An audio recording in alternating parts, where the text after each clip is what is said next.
met en scène les sentiments amoureux, ou l'amour tout court, ces sentiments dont tout le monde a entendu parler, chacun a vécu et personne ne sait définir. Toutes les femmes que Barbara va interpréter, ce sont des femmes amoureuses. On va commencer par l'extrait de l'opéra de Gluck, Alceste, qui met en scène une femme qui est prête à donner sa vie pour que son mari puisse continuer à vivre.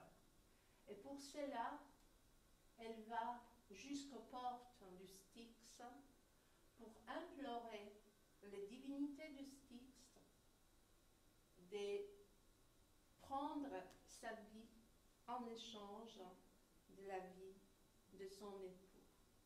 C'est un opéra qui a été créé simultanément à Vienne et à Paris. La version française diverge de la version viennoise et c'est celle-ci qui est plus souvent jouée.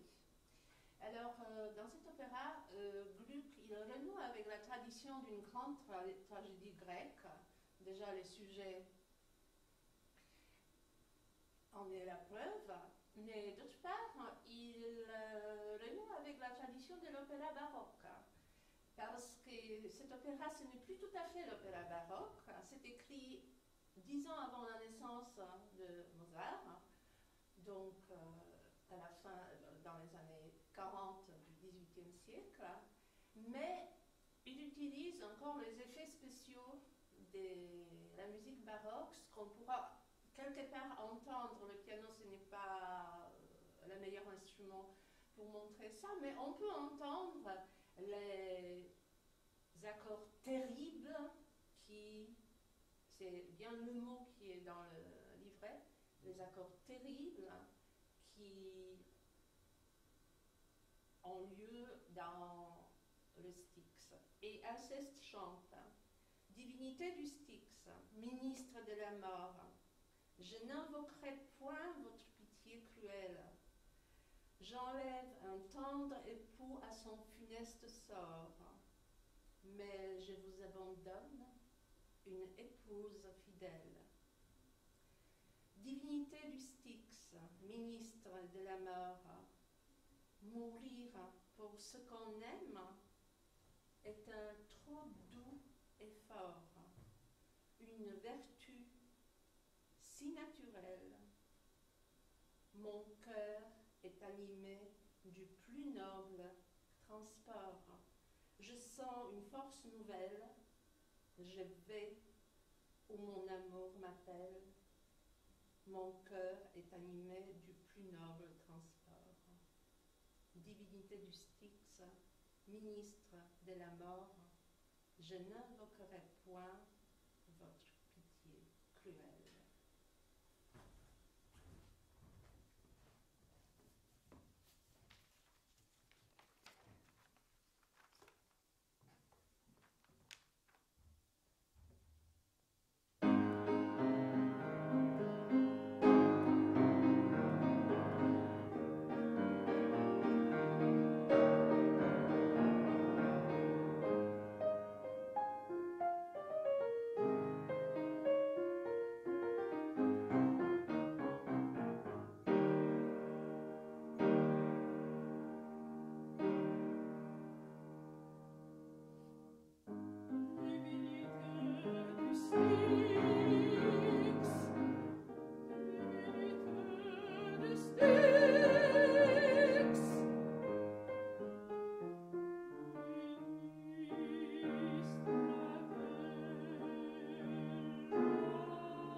Après Alceste, nous avons la comtesse des Noces du Figaro.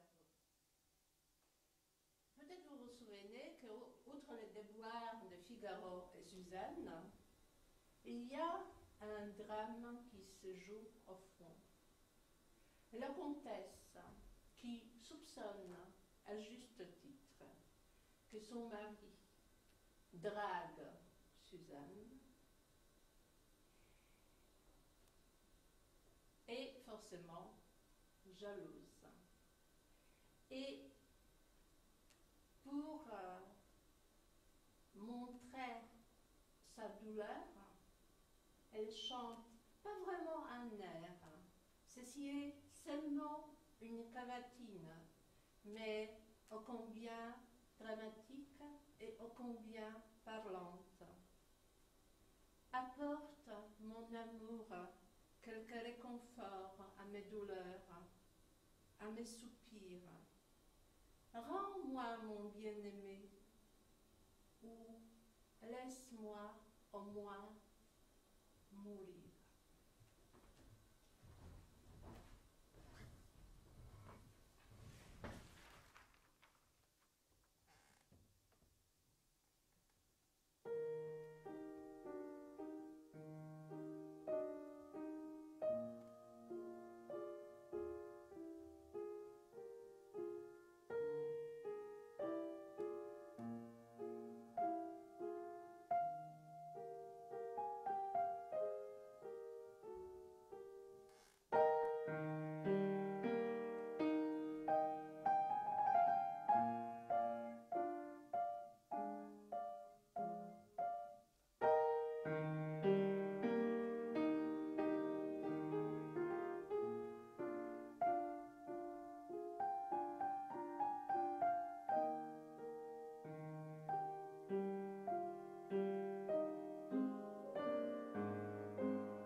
enfin, le personnage en tant que tel est bien plus dramatique, mais ça n'empêche que, comme chaque femme,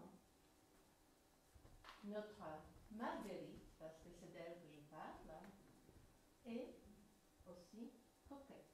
Comme vous pouvez deviner, il s'agit de Marguerite de Faust de Goethe. Cette pièce a été mise en musique par Charles Gounod, qui était fasciné par Faust depuis l'âge de 20 ans, quand il a lu pour la première fois la pièce de Goethe. Et c'est son opéra tardif qui a eu un immense succès. Et c'était rien qu'à l'Opéra Garnier, Faust de Gounod a été représenté plus de 2500 fois.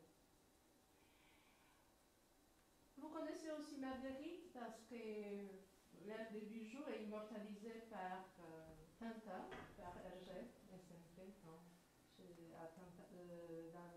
dans le personnage de Castafiore. Bon, enfin, l'histoire est suivante. Puisque Faust ne veut pas mourir, il veut garder l'éternelle jeunesse, donc Méphistophèle le tente. Et il fait de sorte que Marguerite retrouve les bijoux qui sont offerts en réalité par Méphistophèle, mais qu'elle pense que ce sont des bijoux qui sont offerts par Faust. Et alors, qu'est-ce qu'elle fait Marguerite quand elle ouvre le coffret? D'où ce riche coffret peut-il venir? Je n'ose pas y toucher, mais pourtant c'est tellement tentant. Ma main tremble. Elle ouvre la cassette, elle laisse tomber le bouquet de fleurs qui était posé, et là, elle sépare de bijoux. D'abord, c'est un collier. Ah, je ris de me voir si belle en ce miroir. Est-ce toi, Marguerite? Réponds, réponds, réponds vite. Mais non, ce n'est plus toi, ce n'est plus ton visage, c'est la fille d'un roi qu'on salue au passage. Ah, s'il était ainsi, s'il me voyait ainsi comme une demoiselle, il me trouverait belle. Achevons la métamorphose. Il me tarde encore d'essayer le bracelet. Elle sépare du bracelet et se lève. Dieu, c'est comme une main qui sur mon bras se pose. Ah, je ris de me voir si belle en ce miroir. Est-ce toi, Marguerite? Marguerite, ce n'est plus toi. Ce n'est plus ton visage. Non, c'est la fille d'un roi qu'on salue au passage.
Puccini, qu'il a écrit quasiment à la fin de sa vie, parce que figurez-vous que la première de cet opéra avait lieu en 1217, l'année qui a annoncé déjà la mort de Debussy, parce que Debussy est mort en 18.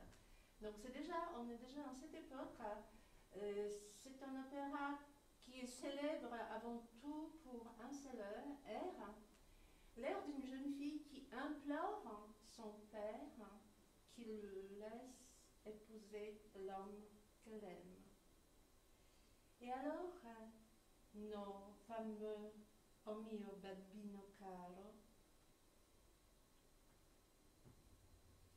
"Oh mon papa chéri, qu'est-ce qu'il me plaît, il est beau, qu'est-ce qu'il est beau. Je m'en irai à Porta Rossa pour acheter l'anneau. Oui, oui, je veux y aller. Et si mon amour était vain, j'irai sur le Ponte Vecchio pour me jeter dans l'Arno. Je me consume, je me tourmente. Mon Dieu, je ne voudrais pas mourir. Papa, aie pitié de moi. Pitié, papa.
Et maintenant, l'air peut-être un des plus dramatiques, l'air de Tosca.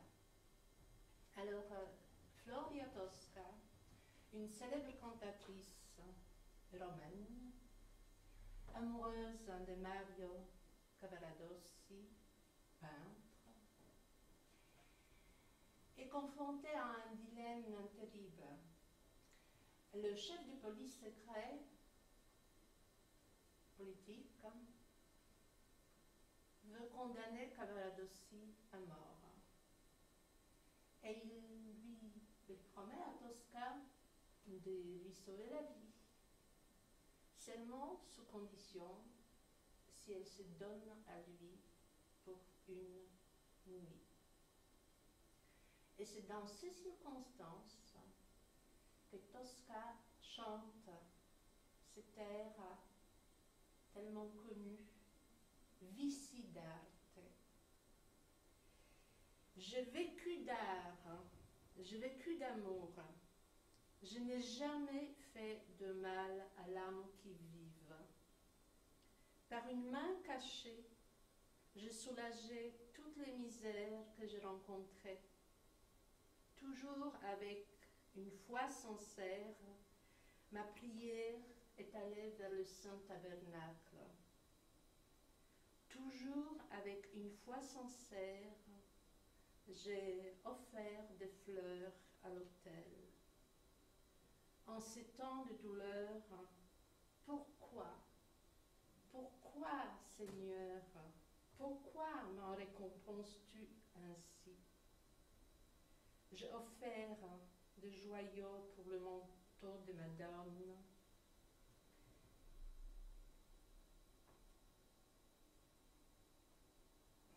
Excusez-moi. Et pourquoi j'ai offert mon chant aux étoiles, au ciel, qui, en resplendissant encore plus beau, en ces temps de douleur. Pourquoi, Seigneur, pourquoi m'en récompenses-tu ainsi? Alors, cet opéra a été créé à Rome en 1900 et un an plus tard, à Paris, il y aura déjà les grands scandales du sacre de printemps. Donc, c'est là où vous avez une œuvre qui a encore très fortement ancrée dans la grande tradition romantique, tandis qu'ailleurs, les perturbations de la tonalité qui explose apparaissent déjà.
déjà la chansonnette. On a quitté les grandes héroïnes de l'opéra.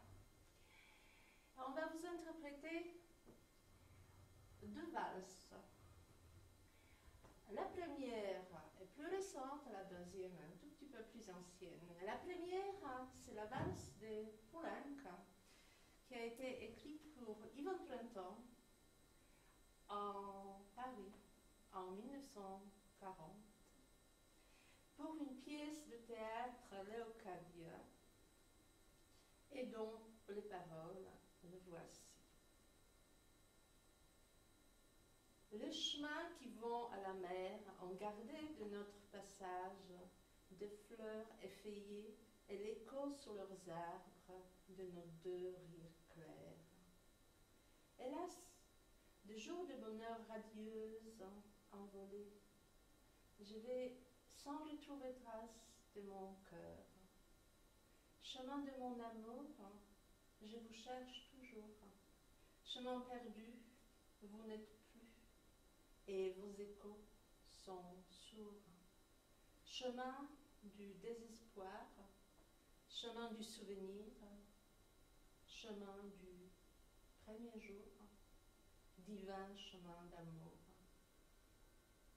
Si je dois oublier un jour la vie effaçant toute chose, je veux dans mon cœur qu'un souvenir repose plus fort que notre amour. Le souvenir du chemin où, tremblante et tout est perdu, un jour, j'ai senti sur moi brûler tes mains. Chemin de mon amour, je vous cherche toujours. Chemin perdu, vous n'êtes plus, et vos échos sont sourds. Chemin du désespoir, chemin du souvenir, chemin du premier jour, divin chemin d'amour.